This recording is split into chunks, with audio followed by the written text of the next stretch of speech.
Good morning, students.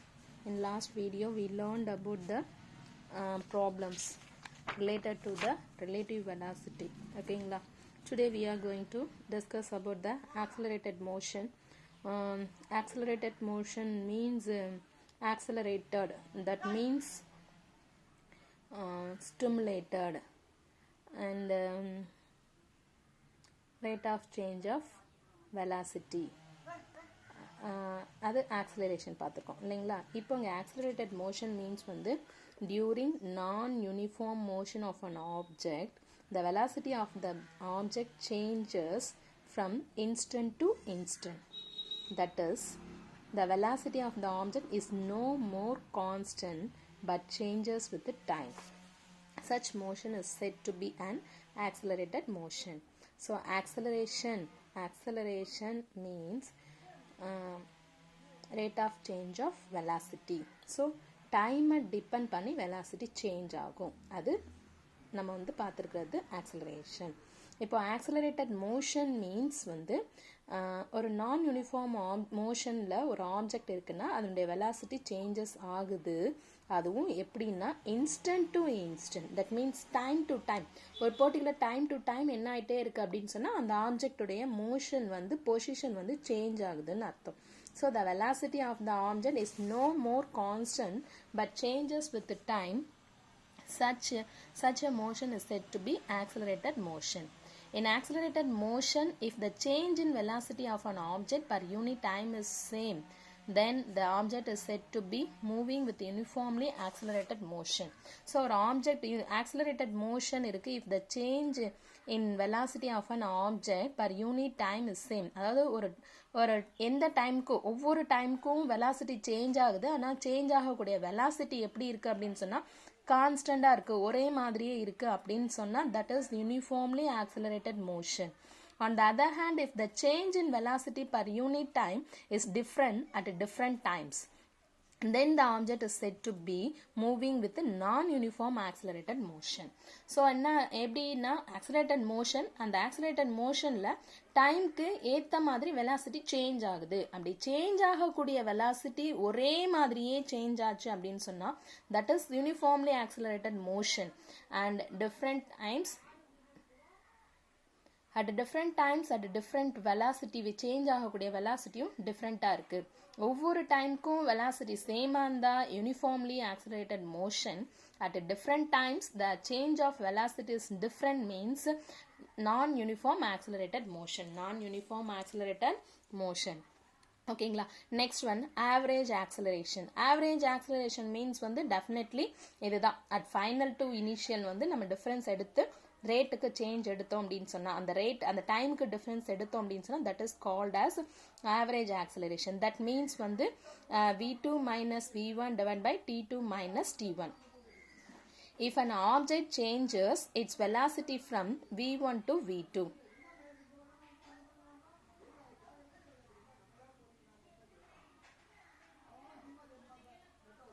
in a time interval del t, t2 minus t1, then the average acceleration is defined as the ratio of change in velocity over the time interval. Change in velocity over the time interval del t is equal to t2 minus t1. So average acceleration is equal to v2 minus v1 divided by t2 minus t1, that is del v divided by del t. Average acceleration is a vector quantity in the same direction as the vector del v vector. So velocity எந்த டைரக்ஷனில் போகுதோ அதே டைரக்ஷனில் தான் average ஆக்சிலரேஷனும் இருந்துகிட்ருக்கோம். Average means வந்து எந்த வெலாசிட்டிலேருந்து எந்த வெலாசிட்டிக்கு change ஆகுது, எந்த டைம்லேருந்து எந்த டைமுக்கு சேஞ்ச் ஆகுது, அதுதான் ஆவரேஜ் ஆக்சிலரேஷன் சொல்கிறோம்.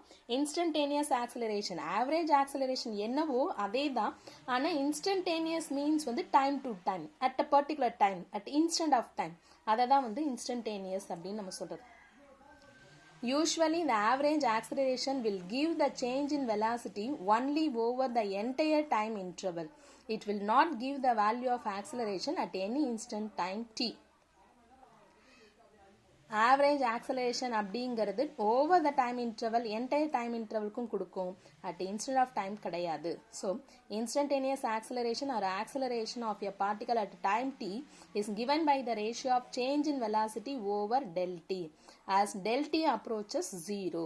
ஸோ இங்கே del t வந்து 0. ஸோ 0லேருந்து என்ன ஆகும், டைம் வந்து சேஞ்ச் ஆகிட்டு இருக்கும். So acceleration a is equal to limit del t tends to 0 del v by del t that is equal to dv vector divided by dt.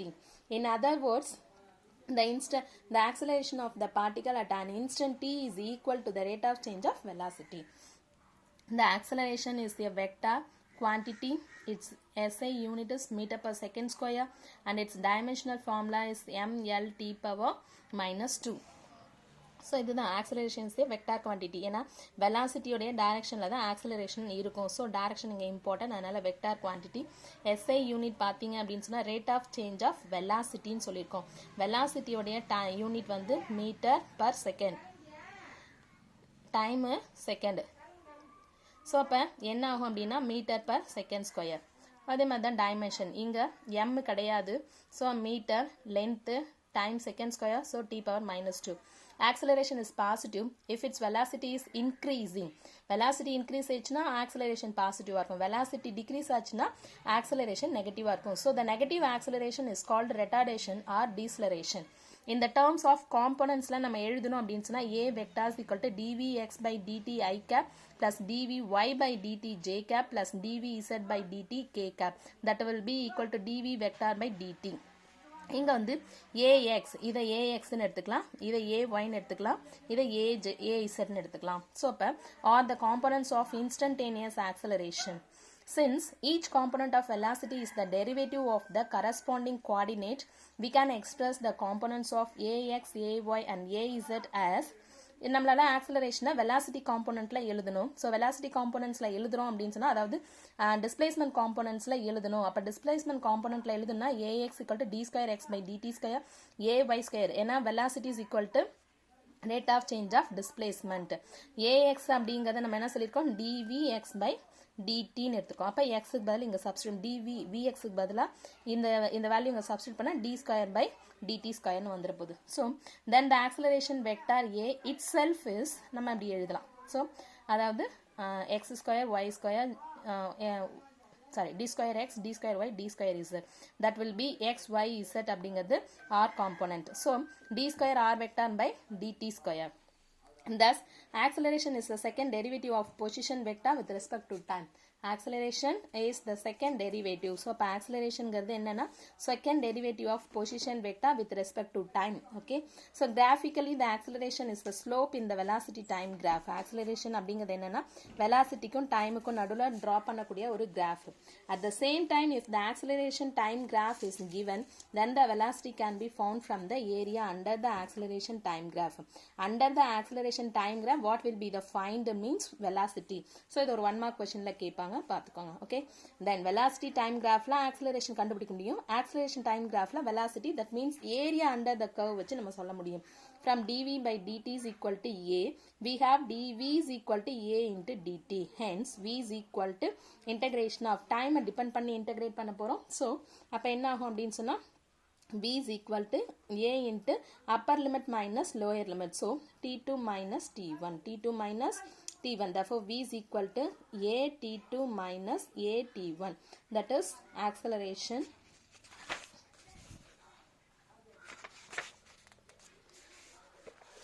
That is the acceleration is along the negative y direction. Acceleration is along the negative y direction. Sorry, அவ்வளோதான். From an initial time t1 and final time t2, that will be v is equal to a t2 minus a t1. That's all, students. Next topic நம்ம பார்க்க போகிறது equation of uniformly accelerated motion by calculus method. அதாவது equation of motion நம்ம கண்டுபிடிக்க போகிறோம். So அதுக்கு நம்ம ஒரு ஆப்ஜெக்ட் வந்து மூவிங் இன் ஸ்ட்ரைட் லைனில் மூவ் ஆகிறதா எடுத்துப்போம் with constant acceleration.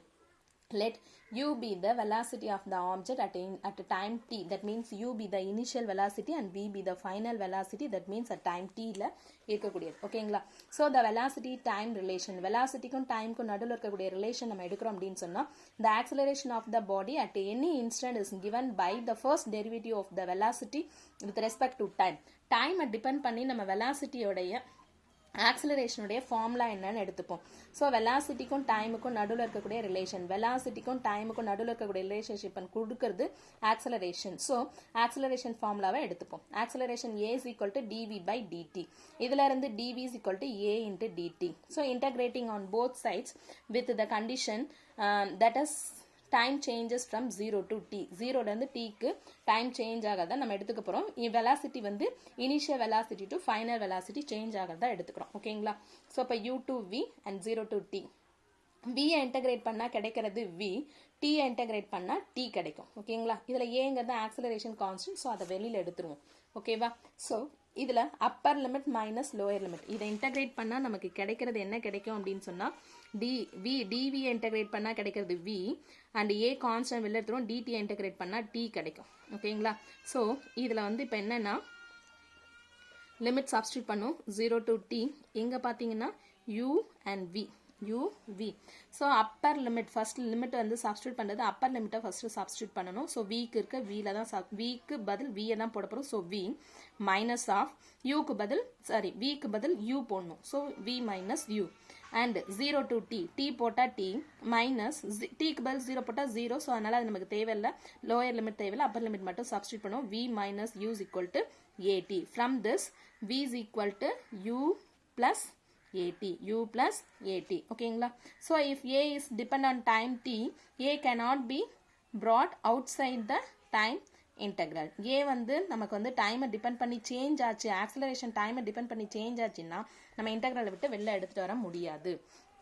Next one டிஸ்பிளேஸ்மெண்ட்டுக்கும் டைமுக்கும் இருக்கக்கூடிய ரிலேஷன்ஷிப், தட் மீன்ஸ் வெலாசிட்டி. டிஸ்பிளேஸ்மெண்ட்க்கும் டைமுக்கும் இருக்கக்கூடிய ரிலேஷன்ஷிப்பை கொடுக்கறது வெலாசிட்டி. ஸோ அதனால velocity v is equal to ds by dt, ds by dt or ds is equal to v into dt. ஓகேங்களா? நமக்கு இதில் v யோட formula தெரியும். From the equation first equation v is equal to u plus at. so ds is equal to u plus at into dt. so assume that initially at time t is equal to 0. the particle started from the origin at a later time t. the particle displacement is s. so அதனால இப்போ என்ன பண்ண போறோம், இதை integrate பண்ணுவோம். Integrate பண்றது with limit 0 to s. இது separate பண்ணி எழுதிட்டோம் அப்படின்னா u into dt plus a into dt, at into dt, at into dt. So இதுக்கு வந்து லிமிட் சப்ஸ்டியூட் பண்ணுவோம். ஃபைனல் அதாவது டைம் தான் 0 to t. ஏன்னா இங்கே இன்டகிரேட் பண்ணுறது t தான், இங்கே இன்டகிரேட் பண்ணுறது t தான், அதனால் 0 to t. ஸோ இந்த மாதிரி பிரித்து எழுதியாச்சு. s இன்டகிரேட் பண்ணால் s, இங்கே எல்லாமே லோயர் லிமிட் 0ங்கிறதுனால அப்பர் லிமிட் மட்டும் சப்ஸ்டியூட் பண்ணால் போதும். ds இன்டகிரேட் பண்ணால் s, so upper limit s தான் இருக்குது, ஸோ s மட்டும் வந்துடும். இங்கே u கான்ஸ்டன்ட் வெளியில் எடுத்துருவோம். dt இன்டகிரேட் பண்ணால் t, upper limit t, so அதனால் ut plus a கான்ஸ்டன்ட் வெளியில் எடுத்துருவோம். இங்கே t இருக்குது, இதுக்கு general formula x into xn into dt. ஓகேங்களா? இன்டகிரேட் பண்ணுறோம் அப்படின்னா ஸோ அப்போ என்ன dx, xn into dx. integrate பண்ணும்போது இதுக்கு ஜெனரல் ஃபார்முலா என்ன அப்படின்னு பார்த்தீங்கன்னா n into, so x power n plus 1 divided by n plus 1. integrationக்கு general formula. so s ut plus இங்கே என்ன ஆகும், a கான்ஸ்டன்ட் வெளில எடுத்துட்டோம். இந்த t நமக்கு t பவர் என்ன இருக்கு, இப்போ 1 இருக்குன்னு அர்த்தம். so t power 1 plus 1 divided by 1 plus 1. அப்போ என்ன ஆகும், t square by 2. so t square by 2. a constant அப்படியே இருக்கா, இருக்கு. t வந்து இன்டகிரேட் பண்ணா t square by 2, t square by 2. so at square. s is equal to ut plus half at square. ஓகேங்களா? Right. இன்னும் 2 ஈக்குவேஷன்ஸ் இருக்குது, அந்த 2 ஈக்குவேஷன்ஸையும் last videos next வீடியோவில் பார்ப்போம். Thank you students.